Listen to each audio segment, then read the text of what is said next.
Hello guys, welcome back to comic Hind. हम आ चुके हैं अवेंजर्स के सेकंड पार्ट पे। तो अगर आपने चैनल सब्सक्राइब नहीं किया तो कर लीजिए। तो चलिए शुरू करते हैं। तो यहाँ हम देखते हैं कि तीनों सुपर हीरोज रेडी हैं उनसे लड़ने के लिए, पर यहाँ पे उन्हें कोई देख रहा है दूर से और वो इन पे हंस रहा है और वो कहता है कि ये लोग पहले के टाइम जैसे फिर से शुरू हो गए हैं लड़ने के लिए। इनको इकट्ठा करने के लिए मुझे ज़्यादा कुछ करने की ज़रूरत भी नहीं पड़ी। मुझे बस चाहिए था एक चारा जो मैंने चुना एज अ फाइनल होस्ट, और ये लोग फिर से असेंबल हो गए। और यहाँ हम देखते हैं कि गॉस्ट राइडर लड़ रहा होता है उन बड़े से कीड़ों से, और वो कहता है कि ये मैंने अभी क्या कर दिया, मैं किस मुसीबत में फंस गया, ये मेरी कार ने क्या कर दिया अभी जो ये बड़े बड़े कीड़े मुझ पे हमला कर रहे हैं। और तभी उसके भाई की उसको आवाज़ आती है जो कि कहता है कि मैं न्यूज़ में देख रहा हूँ कि ऊपर से बड़े बड़े जेंट्स नीचे गिर रहे हैं। तो वो उसको कहता है कि तुम अंदर ही रहो, तुम बाहर मत आना। तो वो कहता है कि तुम्हारी आवाज़ को क्या हुआ है। तो वो उससे आगे से कहता है कि कुछ नहीं, तुम बस यहाँ पे रुको, मैं अभी आता हूँ।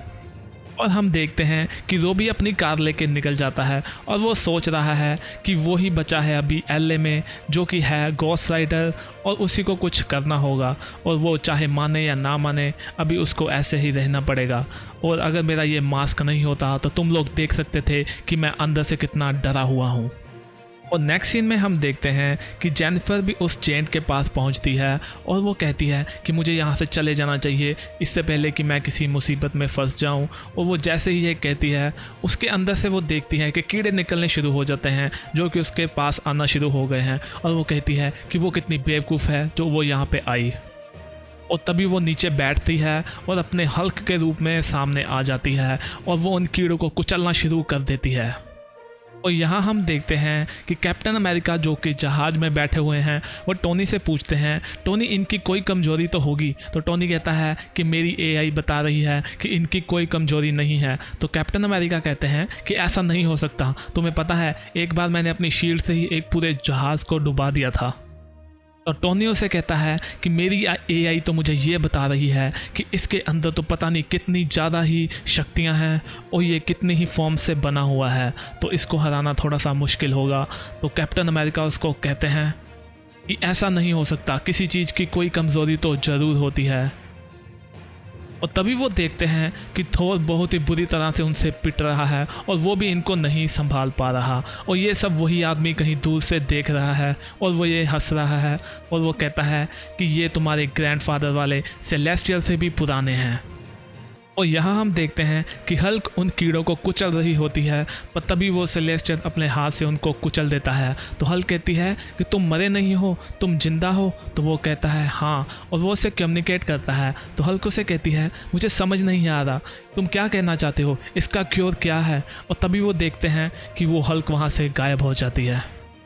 और यहाँ हम देखते हैं कि गॉस्ट राइडर जा रहा होता है और वो अपनी कार से कह रहा है कि इतने महीनों से तो तुमने मेरा सिर खा के रखा हुआ था और तुम चुप नहीं होती थी, अभी मैं तुमसे बात करना चाहता हूँ तो तुम बोल नहीं रही, क्या तुम दोबारा से बोलोगी प्लीज़। और तभी वो देखती है कि सामने उसके कोई आ जाता है और ये और कोई नहीं, ये होता ही है हल्क।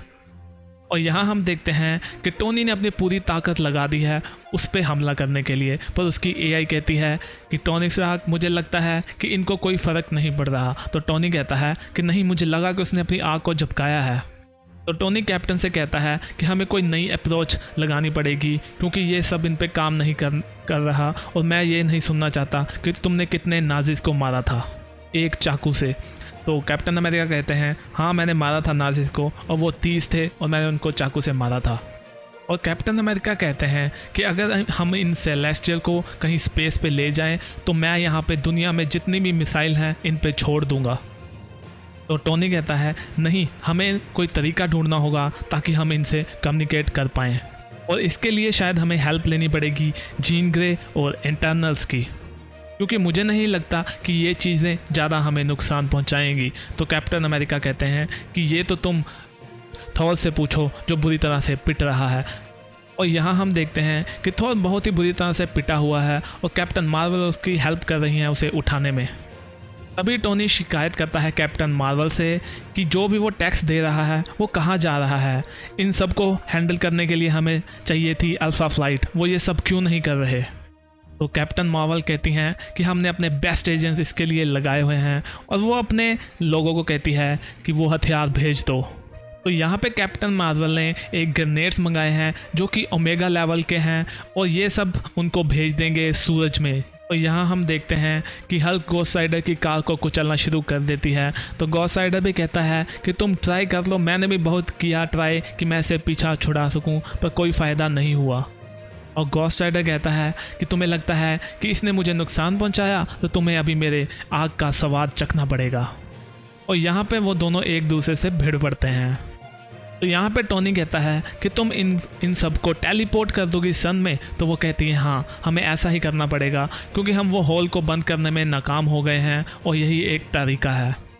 और तभी हम देखते हैं कि उनमें से एक सेलेस्टियल कैप्टन अमेरिका को अपना बंदी बना लेता है, और वो कैप्टन अमेरिका के शिप के पुर्जे को अलग कर देता है। और यहाँ पे कैप्टन अमेरिका को भी बहुत ज़्यादा दर्द हो रहा है।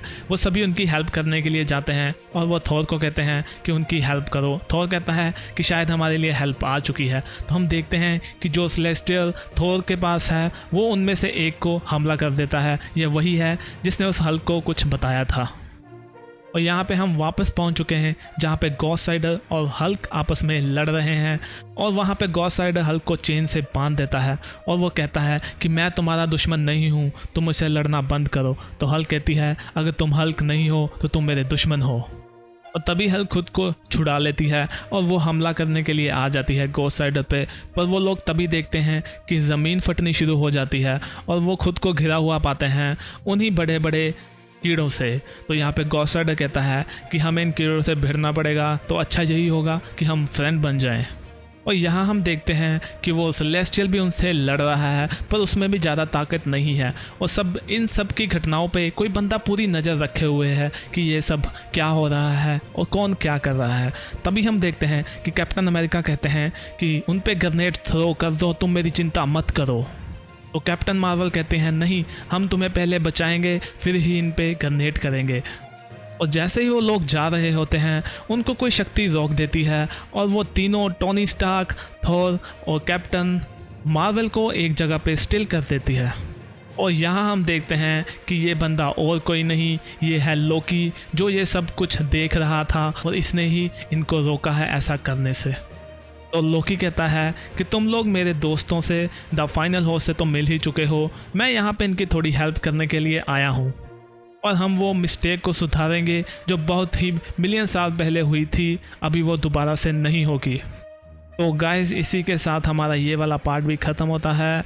तो हम मिलते हैं नेक्स्ट पार्ट में, तब तक के लिए आप चैनल को सब्सक्राइब कर लीजिए और वीडियो को भी लाइक कर दीजिए। तो मिलते हैं नेक्स्ट वीडियो में, बाय बाय।